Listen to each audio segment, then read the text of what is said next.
السلام علیکم۔ بسم اللہ الرحمن الرحیم۔ حضرت جعفر بن سلیمان رحمۃ اللہ علیہ کہتے ہیں کہ میں حضرت مالک بن دینار رحمۃ اللہ علیہ کے ساتھ ایک دفعہ بصرہ میں چل رہا تھا۔ ایک عالی شان محل پر گزر ہوا جس کی تعمیر جاری تھی، اور ایک نوجوان بیٹھا ہوا معماروں کو ہدایات دے رہا تھا کہ یہاں یہ بنے گا اور وہاں اس طرح بنے گا۔ مالک بن دینار رحمۃ اللہ علیہ اس نوجوان کو دیکھ کر فرمانے لگے کہ یہ شخص کتنا حسین نوجوان ہے اور کس چیز میں پھنس رہا ہے، اس کو اس تعمیر میں کیسا انہماک ہے۔ میری طبیعت پر یہ تقاضا ہے کہ میں اللہ جل شانہ سے اس نوجوان کے لیے دعا کروں کہ وہ اس کو اس جھگڑے سے چھڑا کر اپنا مخلص بندہ بنا لے۔ کیسا اچھا ہو کہ اگر یہ جنت کے نوجوانوں میں بن جائے۔ حضرت مالک بن دینار رحمۃ اللہ علیہ حضرت جعفر سے فرمانے لگے کہ جعفر چل اس نوجوان کے پاس چلیں۔ جعفر رحمۃ اللہ علیہ کہتے ہیں کہ ہم دونوں اس نوجوان کے پاس گئے، اس کو سلام کیا، اس نے سلام کا جواب دیا۔ وہ حضرت مالک بن دینار رحمۃ اللہ علیہ سے واقف تھا، مگر مالک رحمۃ اللہ علیہ کو پہچانا نہیں۔ تھوڑی دیر میں پہچانا تو کھڑا ہو گیا اور کہنے لگا کیسے تشریف آوری ہوئی؟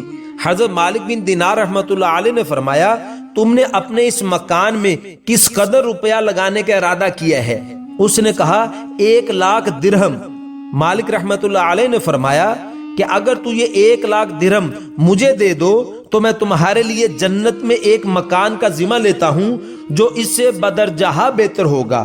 اس میں حشم و ختم بہت ہوں گے، اس میں خیمے اور قبے سرخ یاقوت کے ہوں گے جن پر موتی جڑے ہوئے ہوں گے، اس کی مٹی زعفران کی ہوگی، اس کا گارا مشک سے بنا ہوا ہوگا جس کی خوشبوئیں مہکتی ہوں گی، وہ کبھی نہ پرانا ہوگا نہ ٹوٹے گا۔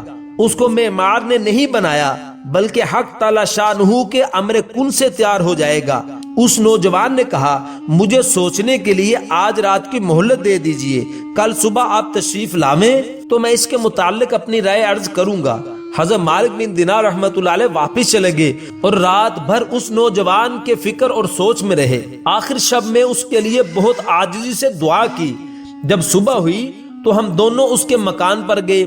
وہ نوجوان دروازے سے باہر انتظار میں بیٹھا تھا، اور جب حضرت مالک بن دینار رحمۃ اللہ علیہ کو دیکھا تو بہت خوش ہوا۔ حضرت مالک رحمۃ اللہ علیہ نے فرمایا تمہاری کل کی بات میں کیا رائے رہی؟ اس نوجوان نے کہا کہ آپ اس چیز کو پورا کریں گے جس کا کل آپ نے وعدہ فرمایا تھا؟ حضرت مالک بن دینار رحمۃ اللہ علیہ نے فرمایا ضرور۔ اس نے دراہم کے توڑے سامنے لا کر رکھ دیے۔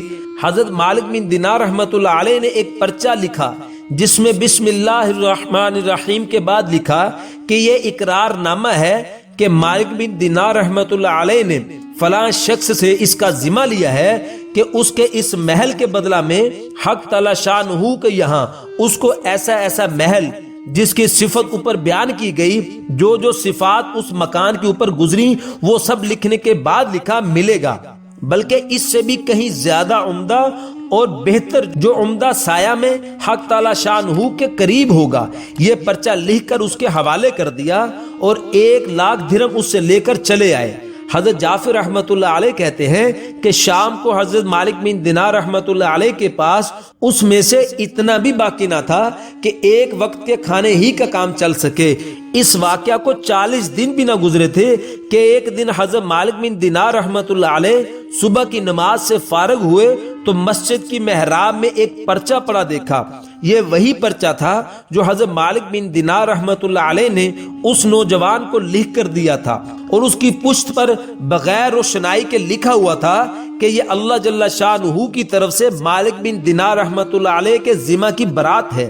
جس مکان کا تو نے اس جوان سے ذمہ لیا تھا وہ ہم نے اس کو پورا دے دیا اور اس سے 70 گنا زیادہ دے دیا۔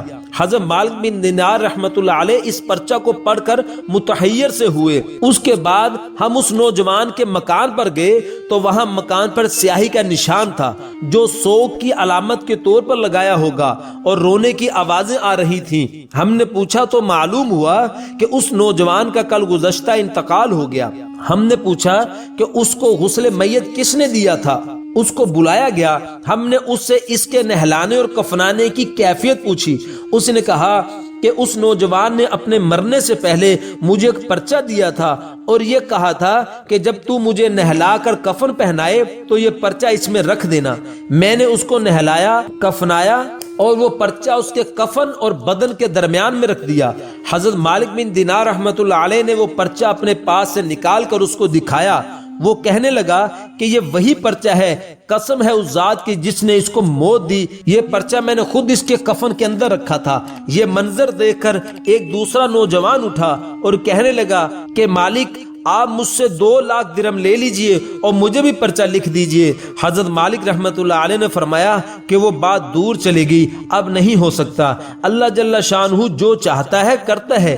اس کے بعد جب بھی حضرت مالک بن دینار رحمت اللہ علیہ اس نوجوان کا ذکر فرماتے تو رونے لگتے اور اس کے لیے دعا کرتے۔ بزرگوں کو اس قسم کے واقعات بہت کثرت سے پیش آتے ہیں کہ جوش میں کوئی بات زبان سے نکل گئی، حق تعالی شانہ اس کو اسی طرح پورا فرماتے ہیں جس کو حضور اقدس صلی اللہ علیہ وسلم کے پاک ارشاد میں ان الفاظ سے نقل کیا گیا کہ بہت سے بکھرے ہوئے بالوں والے غبار آلود لوگ جن کو لوگ اپنے دروازوں سے ہٹا دیں اور ان کی پرواہ بھی نہ کریں، ایسے ہیں کہ اگر اللہ جل شانہ پر کسی بات کی قسم کھا لیں تو وہ ان کی بات کو پورا کرے۔ اس لیے میرے دوستوں، علماء فرماتے ہیں کہ اپنی صحبت کو زیادہ سے زیادہ اہل اللہ کے ساتھ جوڑا جائے، کیونکہ جب ان پر اللہ کی خاص عطا ہوتی ہے تو پھر پاس بیٹھنے والا اللہ کی اس خاص عطا سے محروم نہیں رہتا۔ تو میرے دوستوں، اس ویڈیو کو زیادہ سے زیادہ شیئر کریں اور مزید ہماری ایسی ویڈیوز کے لیے آپ ہمارے چینل کو سبسکرائب کر دیں اور بیل نوٹیفیکیشن پر کلک کر دیں تاکہ ہر نئی آنے والی ویڈیو کا نوٹیفیکیشن میرے دوستوں بر وقت آپ کو مل سکے۔ تو اپنا بہت سا خیال رکھیے گا، دعاؤں میں یاد رکھیے گا۔ ملتے ہیں انشاءاللہ اگلی ویڈیو میں۔ السلام علیکم ورحمۃ اللہ وبرکاتہ۔